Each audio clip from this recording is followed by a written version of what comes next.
écoutez Alger Chaîne 3, le journal. Brahim, bonjour. Bonjour Adjel, bonjour à tous. Dans ce journal, retour sur la réunion du Conseil des ministres présidée hier par le chef de l'État, Majid Tebboune, qui a donné des instructions et des orientations, notamment la réorganisation du secteur agricole.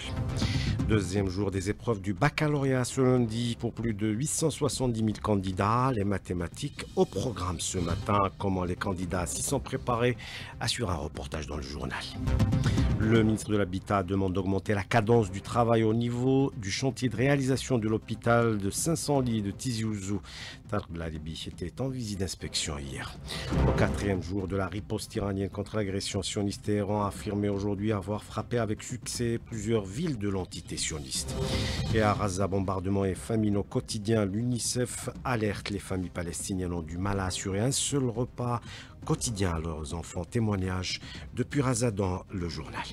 Du football avec la 29e journée de la Ligue 1 qui débute aujourd'hui. 2 matchs au programme. USM Alger en temps de Sétif. US Biskra recevra l'USM Franchla. Et en athlétisme, 7e étape de la Ligue Diamant à Stockholm, Jamal Sedjati décroche la 2e place sur 800 mètres. À la une de l'actualité, réunion du Conseil des ministres présidée hier par le président de la République. Plusieurs dossiers à l'ordre du jour de cette réunion présidée par le chef de l'État, Majid Tebboune. L'agriculture en premier, notamment la présente campagne moisson-battage qui sera sanctionnée par une réunion d'évaluation des résultats obtenus comme demandé par le président de la République et en prévision de la saison estivale et le retour de notre communauté établie à l'étranger. Le chef de l'État a insisté sur la nécessité de prendre toutes les mesures pour assurer une meilleure prise en charge. Linda Boatma. Le premier dossier traité est le dossier agricole et plus précisément la campagne moisson-battage pour l'année 2025. Le président ordonne à ce sujet de fournir les efforts nécessaires pour atteindre des résultats supérieurs à ceux de la saison précédente. Il préconise une réunion d'évaluation globale pour une analyse fine de la situation. Sur un plan plus global, il ordonne une refonte organisationnelle du secteur agricole. L'autre dossier est celui de la saison estivale et de l'accueil de la communauté algérienne de l'étranger. Abdelmajid Tebboune insiste notamment pour que les procédures leur soient facilitées à leur arrivée au niveau des ports et aéroports et durant tout leur séjour. Le président a instruit par ailleurs pour que les pouvoirs publics accordent un soutien renforcé aux femmes porteuses de projets familiaux. Il est nécessaire d'ouvrir des perspectives pour ces femmes et les femmes rurales en particulier, considérant que cette activité économique féminine a déjà son impact sur l'émancipation des femmes, moitié de la société, et donner ainsi une nouvelle dynamique sur le plan économique et sociétal. Enfin, et pour ce qui est des femmes victimes de violences, le président recommande de renforcer les mécanismes de prise en charge. Le chef de l'État, tout en considérant le rôle fondamental des femmes dans la cohésion sociale, prône la promotion des droits des femmes dans tous les domaines. Et on va parler à présent des rendements de la campagne moisson-battage. La campagne moisson-battage qui touche à sa fin dans le sud du pays mais qui se poursuit au nord, comme c'est le cas à Ain Defla où les rendements cette année sont satisfaisants. Les céréaliculteurs misent également sur la qualité du grain. Rima Rahmani, notre correspondante. À Ain Defla, où la campagne moisson-battage bat son plein avec une superficie emblavée de 74 800 hectares de céréales, les rendements sont plus que satisfaisants, 60 à 65 quintaux à l'hectare. Mais qu'en est-il de la qualité du grain? Le directeur de la station régionale expérimentale de l'Institut technique des grandes cultures ITGC de Khmis Miyana, Bilal Ben Taïeb. Cette campagne est exceptionnelle parce que durant les 5 dernières années, on a vu qu'il y a un manque de précipitations. Donc cette année, la quantité de précipitations est insuffisante. Donc on a 2 catégories. Les superficies irriguées, la qualité du grain est meilleure. L'autre catégorie, conduit en sec, la qualité est moindre par rapport à l'irrigué. Le grain dépend de la fertilisation azotée et les besoins d'eau. Ces pluies qui sont venues tardivement, on peut dire le mois de mai, quel est l'impact de ces pluies? Pour les semis tardifs, elle est bénéfique, mais pour les semis précoces, généralement, elle n'a aucun impact. Qu'est-ce qu'on peut dire de cette campagne moisson-battage par rapport au grain? Bon, la qualité c'est meilleur parce que la majorité des productions récoltées sont conduites en irrigué. Donc la qualité sera meilleure.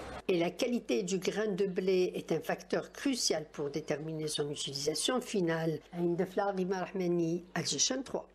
Création de la nouvelle compagnie nationale aérienne domestique des voyageurs. Le ministre des Transports assure que toutes les mesures nécessaires ont été prises pour accélérer la mise en œuvre de ce projet confié à Air Algérie. Saïd Saïd s'exprimait hier lors d'une réunion de coordination consacrée à ce projet. Le groupe Sonarem et le groupe malaisien Allian ont signé un mémorandum d'entente visant à renforcer la coopération dans les domaines de l'exploration et de l'exploitation minière et de l'industrie de l'acier.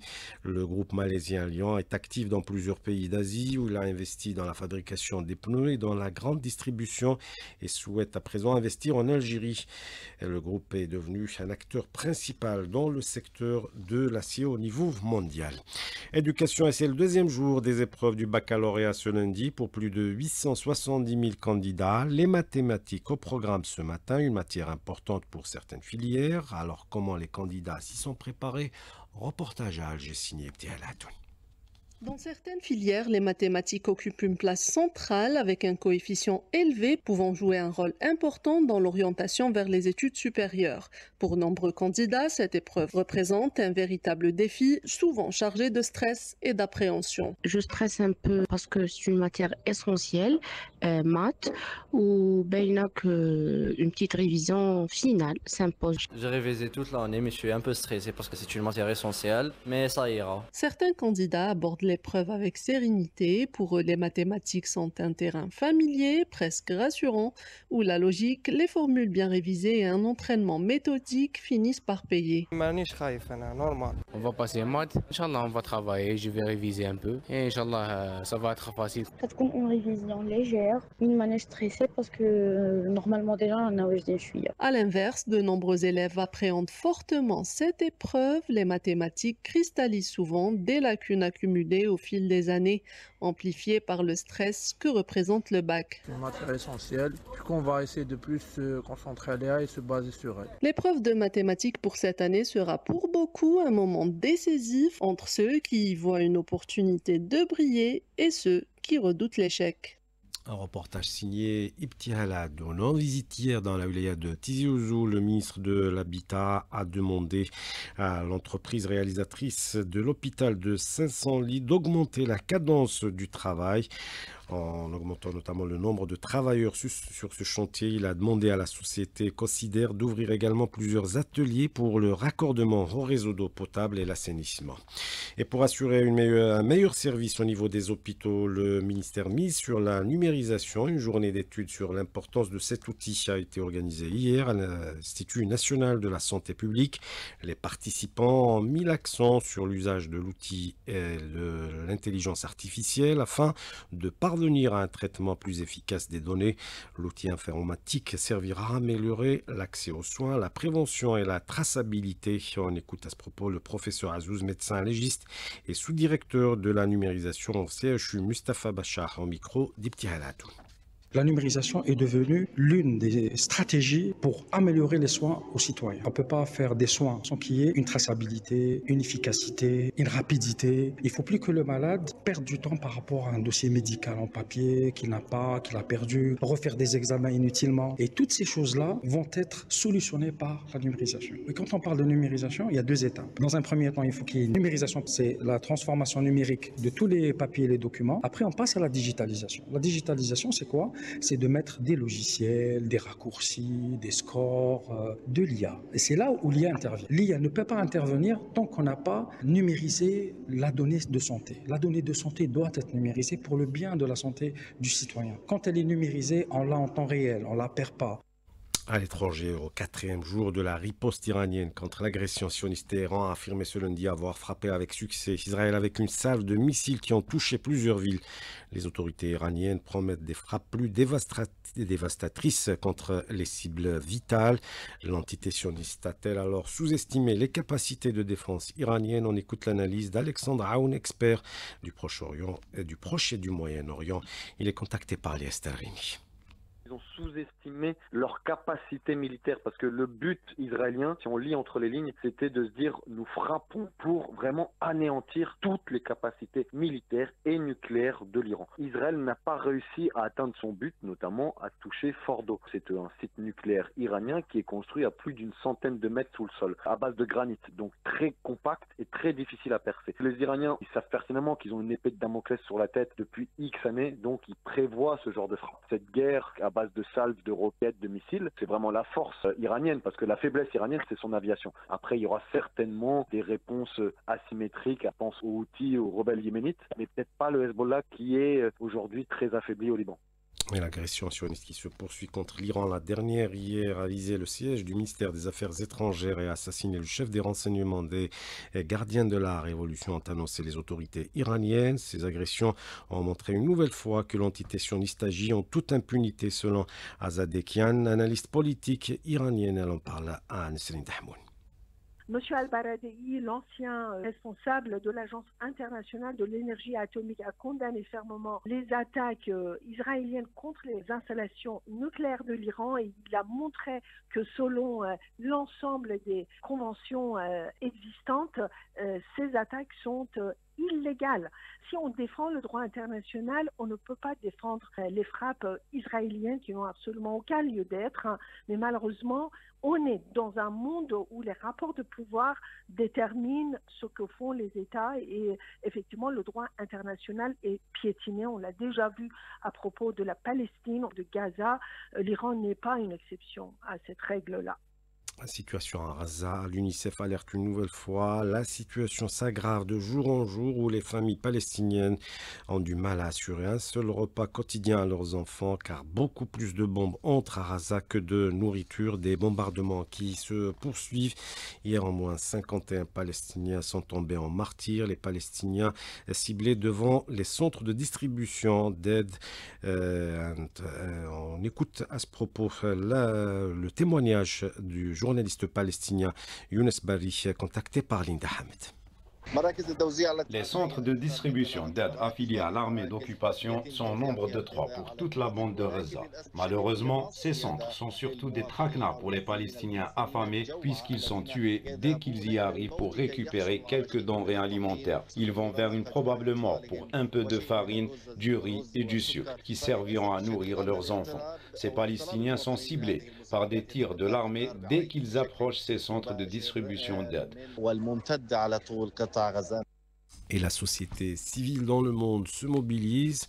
Une mobilisation qui ne faiblit pas. Des milliers de personnes sont sorties hier manifester à Paris, Bruxelles, Berlin, Manchester et à La Haye aux Pays-Bas pour dénoncer la poursuite de l'agression sioniste contre la bande de Gaza et demandent aux différents gouvernements de sanctionner l'entité sioniste pour ses crimes génocidaires. La mobilisation également pour ces dizaines de marcheurs issus de la société civile qui se sont lancés hier depuis Paris derrière la banderole Gaza Stop Génocide. L'Europe doit agir pour rallier Bruxelles et exiger des autorités européennes des sanctions contre l'entité sioniste. Retour chez nous pour parler de cet exploit des étudiants de l'université d'Oran, Ahmed Ben Bella, qui ont lancé la fusée Attacker 3 avec succès. C'était depuis Texas aux États-Unis. Samia Aloun pour plus de détails.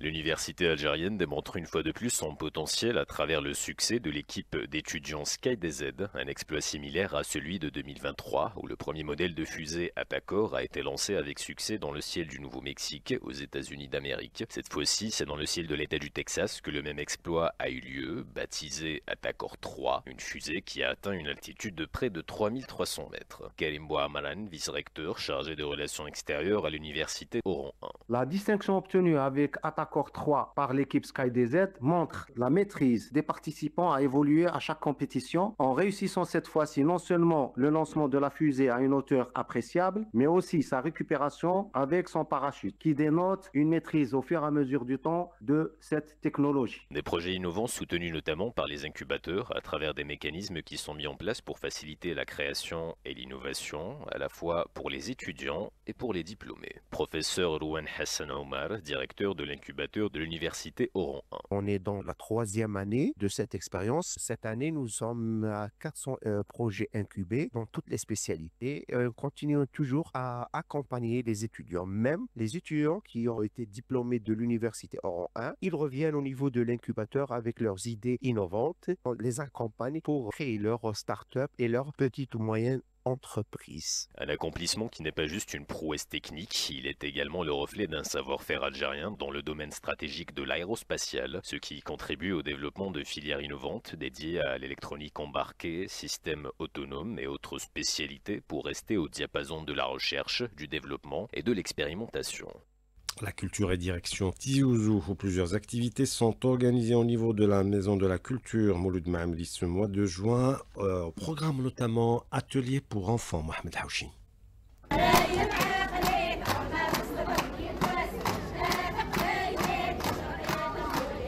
En ce mois de juin, la Maison de la Culture Mouloud Maamri est en fête avec tous les ateliers d'initiation artistique qui ont déjà célébré la Journée nationale de l'artiste et qui préparent gaiement leur traditionnelle fête de fin d'année, comme c'est d'ailleurs le cas de l'atelier de théâtre.